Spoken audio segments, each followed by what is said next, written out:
as far as filing a claim, I think the VA, not that they do everything good, but this they got right. The ability to log on to va.gov and file a claim, I can do that probably in about 5-6 minutes without evidence, no anything.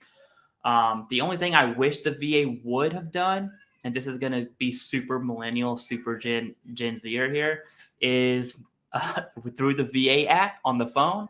If you can file a claim through the app, I would be fully on board with that.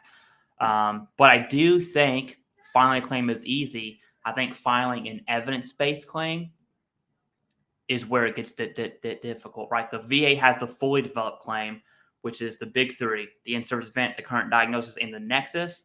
I like to say the evidence-based claim because the Nexus and the medical opinion and DBQ are not required to submit that. And to be honest with you, the VA is probably going to schedule an unwarranted CMP exam anyways.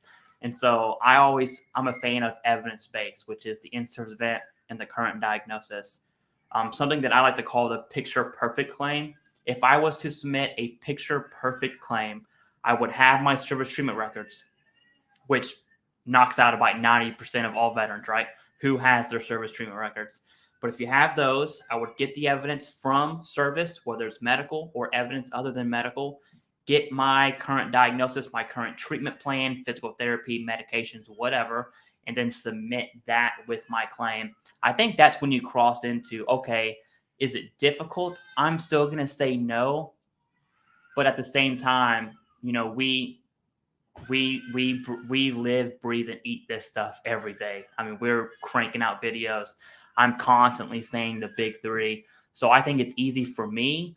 For a veteran who doesn't know, I could see this being extremely complicated process. Those are my initial thoughts because it depends on where you're at. You know what I'm saying? But I'll kick it back to you, Jason. It's a good point, and we can get a little, I guess, a little bit in the blinders on thing, and because this is our wheelhouse, and I'm going to just say, especially me, with the fact that my past decade professionally and YouTube wise has just all been this. So every single day is Veterans Day. Every single day is about this, and I know that you have dedicated the last over 2 years to really pushing out information. So I get it.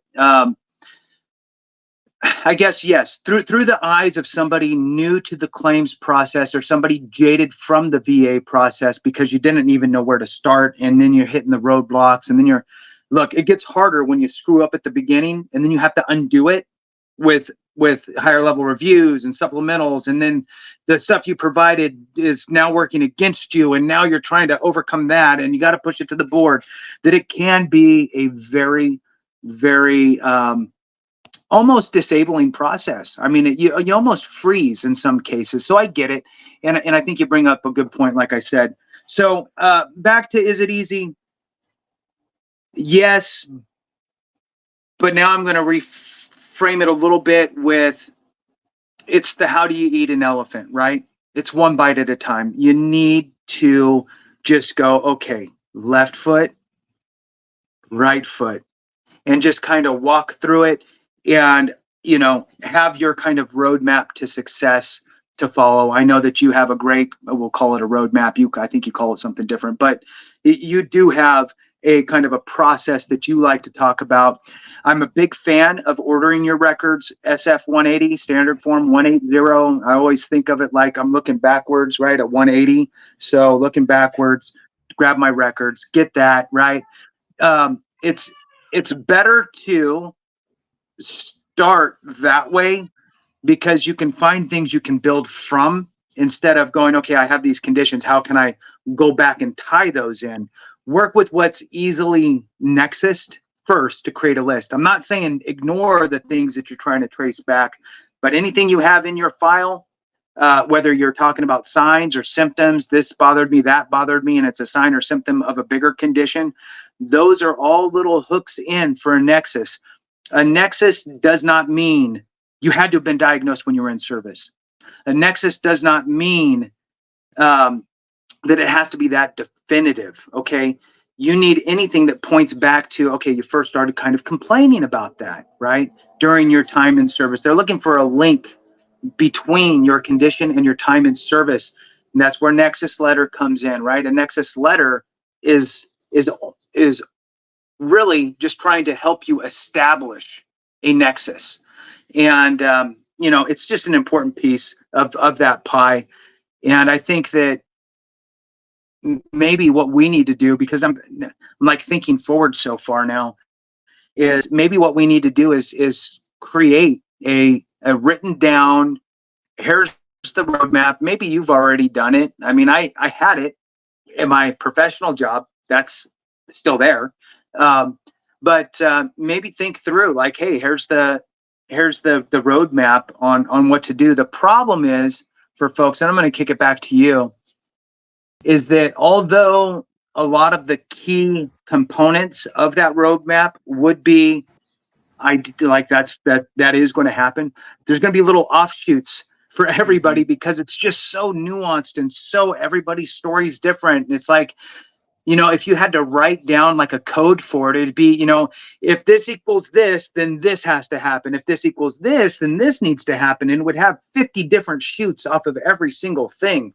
So I think that in a weird way, almost subconsciously, I haven't really pushed out a specific thing to follow because I would need to know your situation to give you that specific thing to follow beyond the basics, if that makes sense. Absolutely. Yeah. It'd be like an if and then statement, right? If this happened, then do that. The issue with the roadmap, and you've just tasked me this week. That's the only thing I'm going to think about is how to create that roadmap now. But every single veteran situation is extremely unique. I can file GERD. You can file GERD. We were both in the Marine Corps. We had the same MOS. Our evidence is going to be completely different, nowhere near the same, and uncomparable. So that way, if you get service connected and I get denied, I'll be like, well, Jason got connected. Why didn't I? You can't look at it like that because the evidence is extremely unique, and there's really that if and then statement is going to, Now that's all I'm going to think about, Jason. Thank you for that. I appreciate it. Yeah, I'll give you an update next week. Yeah, enjoy. I'll be thinking about you doing it. Okay.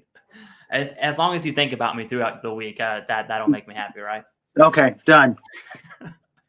I do want to transition to CMP exams. Is in just a blanket statement. We can kind of take this wherever, but are CMP exams easy or hard? What are your thoughts, Jason?